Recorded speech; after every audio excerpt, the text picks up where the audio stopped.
Valdosta, Georgia, January 2013. A regular school day ends with a discovery no one is ready for. A student is found headfirst inside a rolled wrestling mat. The first explanation calls it a tragic accident. The family says that story does not fit the facts. 2 autopsies, gaps in surveillance video, years of protests and a federal review later, the questions still echo. How did Kendrick Johnson die? And what does justice look like when the evidence and the trust do not line up? Welcome to Crime Bite. In this channel, we peel back the layers of those hidden realities, raw evidence, conflicting testimonies, and emotional pleas for help that too often come too late. By looking into these crime bites, you'll see firsthand how broken trust, systemic oversights, and chilling motives can converge into stories that rattle us to the core. If you find this exploration as vital as we do, be sure to like this video, subscribe, and click the notifications button. Together, we can shine a light on the cases that demand attention, ensuring every voice, especially the silenced, finds the audience it deserves. The day started like any other. It was the first week back after winter break at Lowndes High School. 17-year-old Kendrick Johnson was a 3-sport athlete and a junior who friends described as easygoing and steady. He had next period class, a routine he knew by heart, and a weight room he treated like a second home. In the afternoon, students began noticing something off. Kendrick didn't show up. When dismissal came and his seat in the carpool was still empty, a friend texted, no answer. A concerned relative called the school. Custodians checked bathrooms. Teachers retraced his classes. Nothing. Late that evening, the principal called the family and explained they were still looking. Early the next morning, students headed for the gym. A group was setting up for the next game when someone noticed a pair of socks sticking out from inside an upright, rolled wrestling mat. It looked like storage clutter until someone peered down the hollow center. That is when a normal week ended and a national controversy began. When a normal day ends with a discovery no one can explain, do we trust our first explanation or slow down and test every step? Students told investigators they often stored shoes inside the hollow center of those mats. The mats were heavy, tall, and tight. If a shoe fell to the bottom, you could reach, but only if you fit, and only if no one bumped the mat in the meantime. That morning, a student got a ladder and looked down.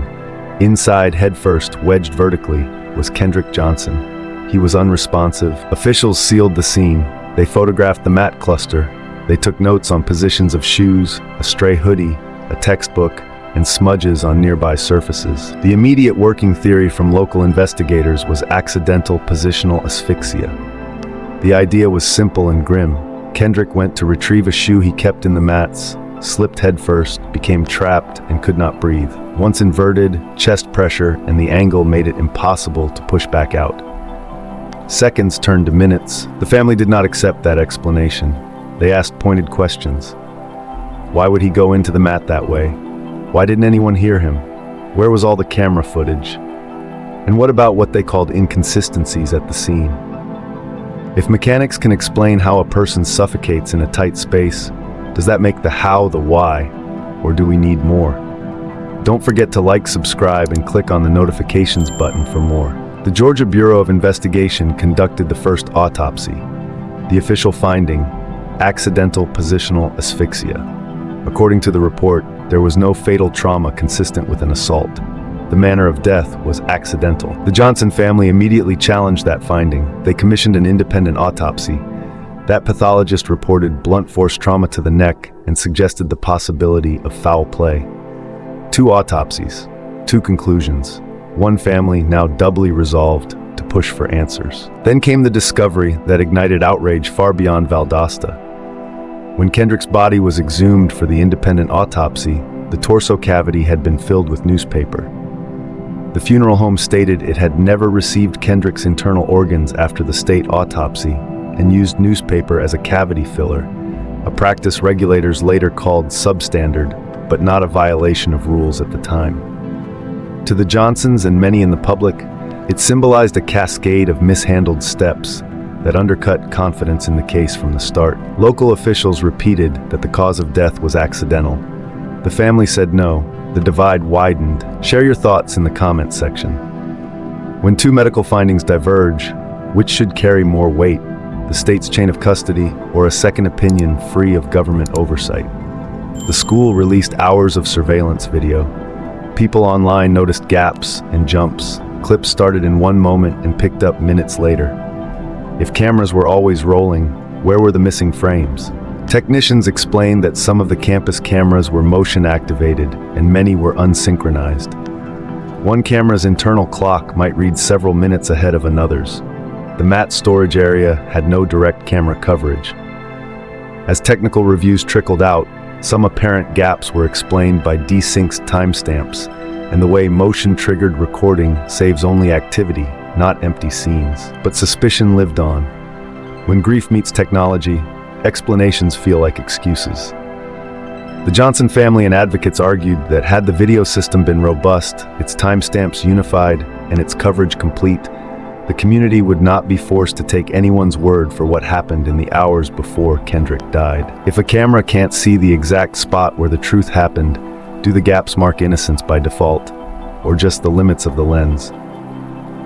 Don't forget to like, subscribe, and click on notifications button for more. As the case drew national attention, the U.S. Attorney opened a federal review. Agents interviewed students, staff, and medical personnel. They parsed video. They studied forensic reports. The Johnson family alleged a conspiracy and named specific people in civil filings. Rumors swirled across social media and talk shows as federal authorities worked behind the scenes. In 2016, the Department of Justice closed the review with no criminal charges. The federal government said there was not enough evidence to prove a federal crime or civil rights violation. The decision enraged some and relieved others. It did not end the debate. Civil cases filed by the family alleged wrongful death and conspiracy against a large list of defendants. Those claims were withdrawn or dismissed, and in 2017 a judge ordered the family and their attorney to pay significant legal fees to some defendants, noting a lack of evidence for the allegations. Separate media-related suits and countersuits kept parts of the case alive in court, even as criminal investigations hit a wall. For many, the clash became bigger than a single tragedy. It became a referendum on trust, in institutions, in experts, and in systems that are supposed to be neutral. When the heaviest spotlight finds no crime to charge, is that proof of absence, or the result of an investigation that never had the tools or will to look deeper? In 2018, the family commissioned a third autopsy. Again, the conclusion suggested foul play. The report reignited protests, letter-writing campaigns, and a wave of documentaries and podcasts that brought the case to new audiences. Local and state officials continued to stand by the original ruling. The back and forth hardened into two narratives, each with its own facts, its own experts, and its own communities. One focused on positional asphyxia and scene mechanics. The other focused on pattern recognition, missing context, and contradictions that were never fully resolved. The case joined a growing list of rallying points in the 2010s for advocates who connected it to broader demands for transparency and equal treatment. If the system could not deliver confidence here, they asked, where could it? How many independent opinions does it take to outweigh an official ruling?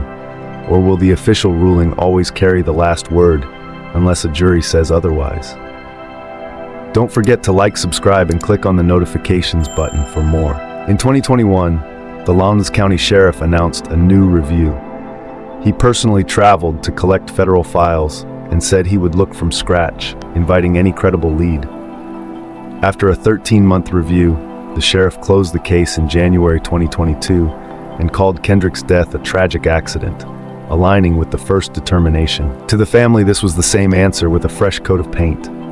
To others, it was closure. To many, it was neither. It was a reminder that two people can look at the same facts and tell two different stories. The sheriff emphasized there was no evidence of homicide or cover-up. The family emphasized there was no confidence in how the case had been handled from day one. When a case is reopened and closes in the same place, is that due diligence or déjà vu? Let's step away from headlines and look at mechanics. In a tight vertical tube, air access shrinks. Your chest can't expand. Venous return slows. Blood pools in the head. The longer you are inverted, the less your body can fight back. The mat's inner diameter and the friction against arms and shoulders turn every movement into a struggle that steals air. There are documented cases of accidental entrapment where a simple reach turned fatal. None of this proves what happened to Kendrick. It does show how physics can deliver tragedy without malice. The core of the official theory is not impossible. The family's counter-argument is not irrational. Both can be true at once. The mechanism is plausible, and the investigation still felt insufficient. This is where investigations live, between plausibility and proof, between can and did, between enough to charge and enough to convince a grieving family who doesn't have to sign off on your conclusion. If the physics works and the paperwork doesn't, which one do you trust? Don't forget to like, subscribe, and click on notifications button for more. The Kendrick Johnson case became a public square. Activists linked the case to broader demands: body camera policies, independent medical reviews, better school surveillance standards, clearer evidence handling rules for organs after autopsies, and improved records retention so families do not have to chase missing pieces years later. Schools across the country quietly reviewed how they store large athletic equipment. Some changed mat storage, tied them horizontally, or required staff checks before and after practice. Journalism classes used the case to teach media literacy, how to hold officials to account without repeating false claims, how to parse an autopsy without a medical degree, and how a story can shift when new voices enter. The Johnson family's determination was the beating heart of the coverage. Whether viewers agreed with every argument or not, their message resonated. Transparency builds trust. In its absence, people build their own explanations. What policy change would rebuild your trust first? Cameras, autopsy rules, independent reviews, or something else entirely? A young man walked into school and never came home. That fact does not change. What does change is how we carry it. For some, the case is closed by mechanics and law. For others, it remains open because of mistrust and missing pieces. Both realities can exist, even when they disagree. The Kendrick Johnson case sits at the intersection of grief, science, process, and perception. It teaches that families are not obstacles to the truth. They are often the only reason the truth is pursued as far as it can go. It also teaches that institutions are not automatically wrong because they are institutions. They are made of people, and people can do good work and still fall short of the standard the public needs to see. In the end, this is not just about what happened then, it is about what we demand next time. Better systems, clearer cameras, stronger protocols, and a mindset that treats trust as evidence too. If you want people to accept your facts, show them your process. Share your opinions in the comments section. What would justice look like here? Not just for a verdict, but for a community that never wants to argue over gaps again. Tell us how you think that future can be built. Now, I want to hear from you. Did the case reach the right conclusion, or are there steps you think investigators still need to take? Drop your take in the comments. If this breakdown helped you see the case more clearly, press like so others can find it.